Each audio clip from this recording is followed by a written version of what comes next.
Get my 6.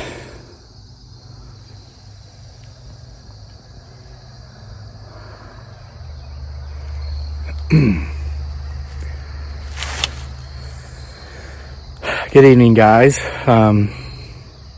Welcome back to another episode of the PBS, the Potential Bigfoot Sasquatch Show. Keep watching back there. Trying to do this a little bit earlier this evening than I did yesterday so we can have a little bit better lighting back there in the forest. Guys, I want to tell you 3 stories in this video, okay? So you keep watching. There's a squirrel barking off in the distance. That was it. So if you hear that, if you're like, oh, what's that? Mysterious creature screaming from the forest. It's a tree rat. Somebody left in a comment one day, they said squirrels are nothing more than rats in tuxedos. I'd never heard that. I like that. But we like squirrels. They're cute. And they clean the walnuts up for us. So, but guys, this is too coincidental. Some of this stuff is too coincidental to be coincidence. And I think you're going to agree with me on this. The big one first. This is so, it's too ironic to simply be an example of irony. Here's what's going on. Our house is 117 years old. When it was built, there was no, at least around here, indoor electricity or running water. It was a sharecropper's house. So all of the amenities, like utilities and whatnot, were added onto it as they came into being. Used to be originally just 4 rooms, all heated with wood stoves. There was multiple chimneys in the house. So a lot of the stuff that was put on or put in was adequate at the time, but a lot of it has since become outdated. And we've replaced almost like all of it. We go piecemeal. We do what we can as we can afford to get it done because we don't like debt. We avoid that. I mean, we still have a mortgage, but just going into debt to do stuff is something that we try to avoid. And we're pretty good at avoiding it.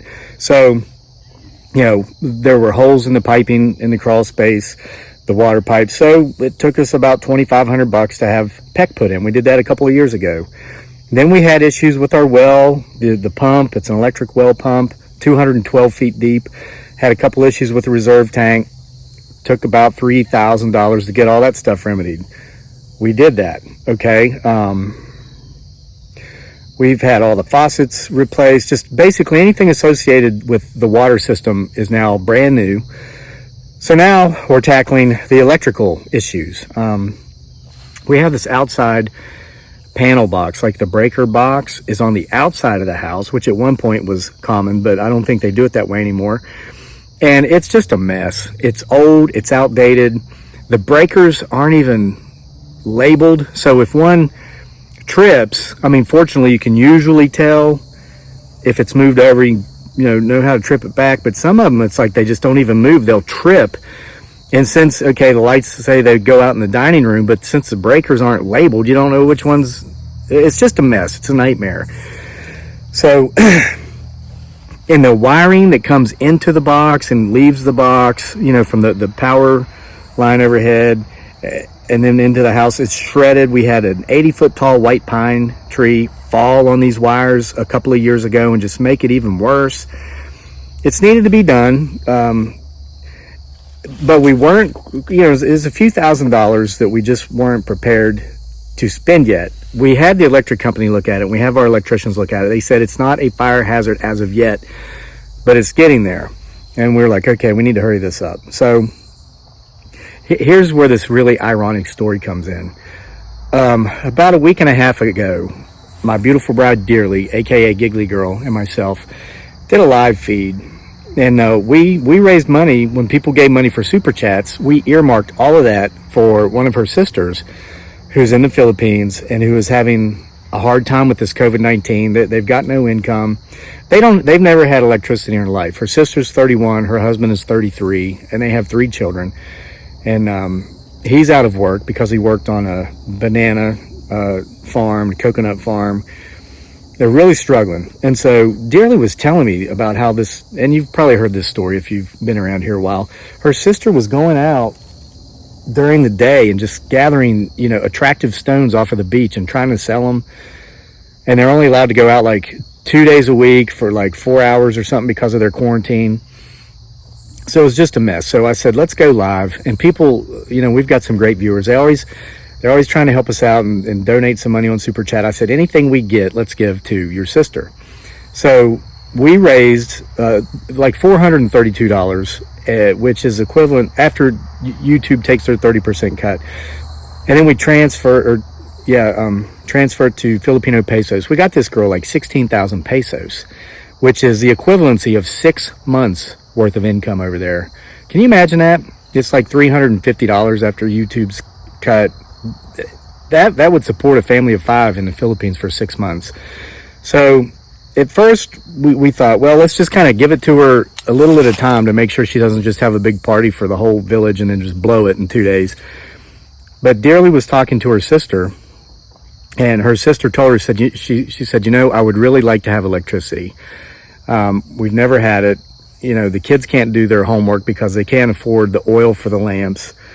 And just when it's dark, and it's dark over there at 5 p.m. because they're on the equator, 12 hours of daylight, 12 hours of darkness. Said at 5 p.m. we can't do anything from 5 o'clock on.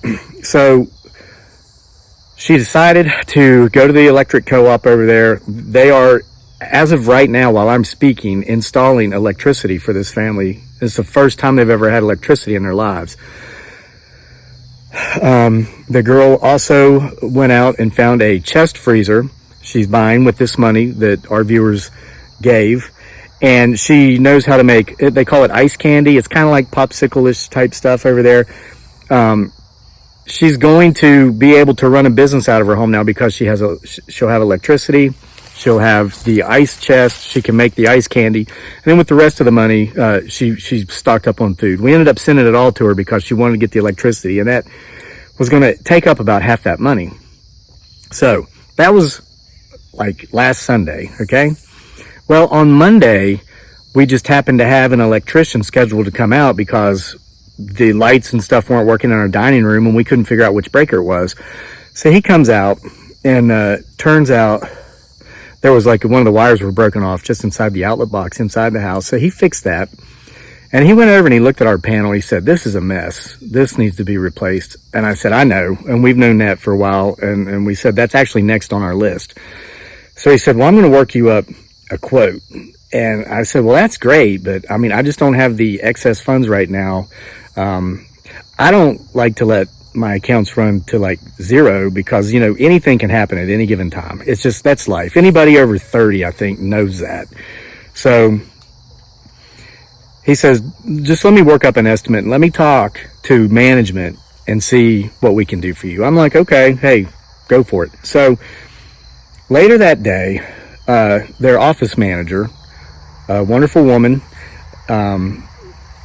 sent me an email, and she said, this is how much it's going to cost. And she said, you've been a customer of ours for a considerable time now. It's been several years. I hire these people to do everything for me. Anything that up here that breaks, they're the ones that fix it because they're good, great customer service. The prices are great. She said, can you pay this much monthly over this period of time? And I was like, well, yeah. That's like, that wouldn't even like be uncomfortable to any degree. And she's like, okay, let's get this scheduled. They're coming out in just a few days. They've got it scheduled. They've coordinated it with our electric company. They've got all the parts. They got the parts off the electric company to keep our costs down. And they're coming out and fixing this soon. We'll be without power for about a day. They said they'll get the work done in a day. And they're letting us make payments on it, and they're not charging interest. And they told me, they said, Mr. Lake, this is kind of getting to the point to where it's going to be dangerous for you and your family, and we just want you and your family to be safe. And this just hit me last night, and this is almost a week after this happened, because Dearly was talking to her sister, and she was talking about how they were making the arrangements to set the electricity up at her place now. And I said, oh my God, Dearly, karma is real. And she's like, what do you mean? I said, think about this. How have we not noticed this yet? We did something that we didn't have to do. We ended up generating some money that we certainly could have used for ourselves, but we decided we're going to use that to help your sister. and your sister's using it to get electricity. And the next day, someone else came out here. The universe sent someone else out here to take care of our electricity problem. Guys, I don't think that's coincidence. I don't think that's coincidence at all. And so I was just thinking about that. And I wanted to share that good news. And I was going to wait until next week and do a before and after video, which I am going to do. I'm going to show you how messed up this box is before they start working on it. And I'm going to show you what their end result is at the end of the day. And I'm going to tell you who the company is, because I'm telling you, if you're in Albemarle County, Charlottesville, Central Virginia, and you need their services, I want you to call these people. They're wonderful. There's not a lot of people like them left in the world today. Okay, and they're a big company. They're sizable. They're not across the nation. They're local. They're a hometown company. But so that just blew my mind. And I said, I'm not going to wait a week. This is what I'm going to talk about in the next video. And that, of course, is this video.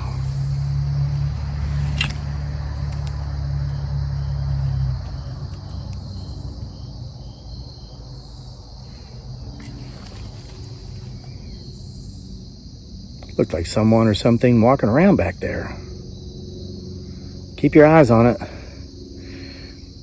Okay, so late morning this morning, got up, went mountain biking. Me and Daniel went into town to run a couple errands because my beautiful bride dearly, aka Giggly Girl, she's running around with Jenny Joe. I think they made a video today. I'm sure they did. But so me and Daniel, we needed to get gas.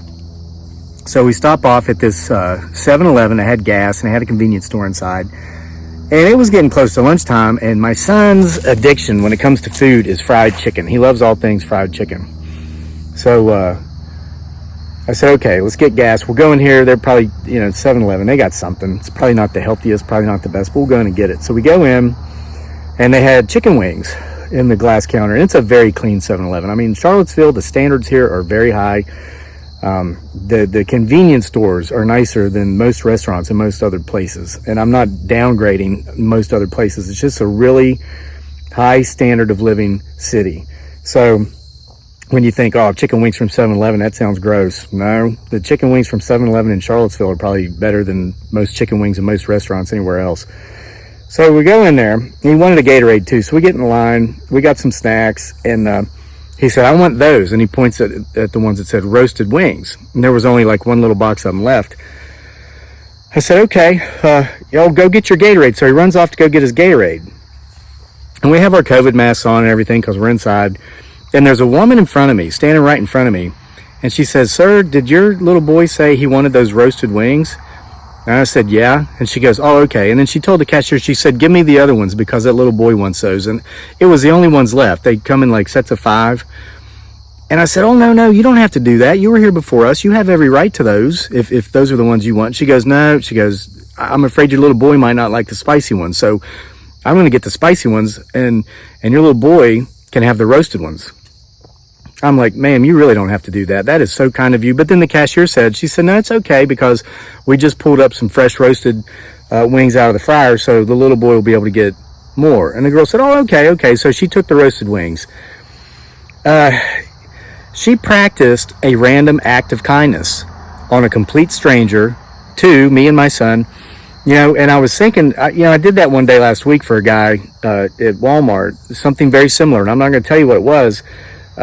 Because I like to go out and just, if I'm feeling down especially, I'll practice some sort of random act of kindness for someone else because it makes me feel good. Now, sure, it helps them, but I am doing it kind of selfishly because it makes me feel better.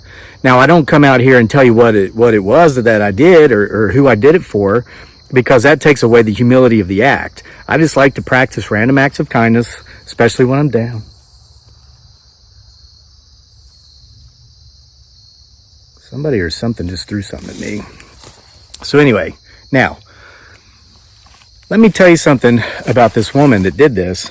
And I've said this before, I'm going to say it again. I can only control what I say. I cannot control how you take what I say. And if you twist my words to mean something they don't, that's on you, not me. Okay?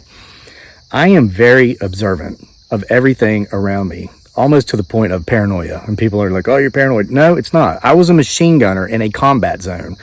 Being observant to every little thing kept me alive in a place where a lot of people were, no, they didn't stay alive. Okay. Then being vigilant and observant of my surrounding allowed me to live in the Philippines for 6 years and come back alive. Okay. Now, with that said, the woman that did this today, that practiced this random act of kindness for a complete stranger and his son, was about a 35-year-old black woman, and her COVID mask said Black Lives Matter. Now, I noticed that because I notice details. And so that was like a double God shot in that I'm not black. It's obvious, and neither is my son. But how she feels about one issue doesn't keep her from being kind, polite, respectful, and human in every other aspect of her life. She was willing to do this for me despite my skin tone, and I just thought that was absolutely wonderful. And the reason I'm pointing that out is, guys, we are all in this thing together, this thing called life. You know, the girl that our viewers allowed us to help is in Asia. She's Asian, okay? This girl today that tried to help me and my son was black. I'm white. My son's biracial.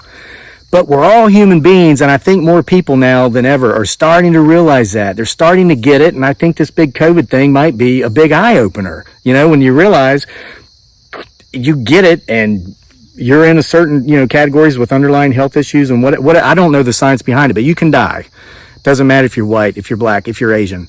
If you're white, you're black, you're Asian, you're Hispanic, you're Middle Eastern, you can lose your job and have a massive loss of revenue or income because of what's going on with COVID-19. And I'm just seeing people out there practicing random acts of kindness despite all this superficial crap that media outlets and politicians love to use to divide the people. And that's all they do with it, okay? This girl today in 7-Eleven, she didn't do it. And if I doubt she's watching this, but if you're out there, ma'am, thank you. Okay. And then thirdly, I said this was going to be kind of like a set of 3 stories. There's a place in town that makes the best Italian subs. Well, there's several places that make the, oh gosh, there's Charlottesville's second per capita in the nation, only behind Atlanta with the number of restaurants in town. And there's some good ones down there. But there's this one place that makes these really good Italian subs, and they're like 16 inches long. And sometimes when Dearly's out, she'll text and she'll say, hey, you want me to bring you back some food? And I'll say, yeah, go to this place and get me a sub, Italian sub. Because I can eat off of it for 2 days. My mouth, I just had to swallow saliva. My mouth's watering just thinking about it. So when she was out there last time, she came back, she had 2 of them. I said, why'd you buy 2? It's so much food. And she said, I didn't. She said, they gave me one. I was like, why? And she said, I don't know. I asked them. She said, I only wanted one. And they said, well, we like you. And I said, oh, yeah, it's because you're pretty, which she is, you know, she's beautiful. And they said, no, they said, they know I get it for you. Cause I always tell them that, cause they ask, you know, they small talk with her and like, oh, you like Italian subs? And she says, no, I don't like subs at all, but my husband loves your Italian subs. They told her that they liked her and that they knew her husband liked their Italian subs, and since she goes there regularly, they just wanted to give her another sub. So you know what they did? They weren't being inappropriate. They weren't trying to get her phone number. They were practicing a random act of kindness because they appreciated the fact that this young lady, my wife, goes in there regularly to get her husband an Italian sub. So there's 3 things, and just in the last week with the electricity, you know, proof that you get what you give. You know, the lady who was practicing a random act of kindness over the chicken wings, just like I did with dude at Walmart last week. Listen, if you view the world as an ugly place and you're bitter and you're jaded and you push that stuff out there, that's what you're going to get. But if you look past the superficial stuff, you realize we're all humans, we're all in this thing called life together, and you go out there and you try to make somebody else's day just a little bit brighter, even if it's just with a kind word that is meaningful and sincere, you'll find you're going to get a lot of that back in your life as well. So guys, thanks for being here with me for another episode of the PBS. We'll see you next time for more on the Potential Bigfoot Sasquatch Show.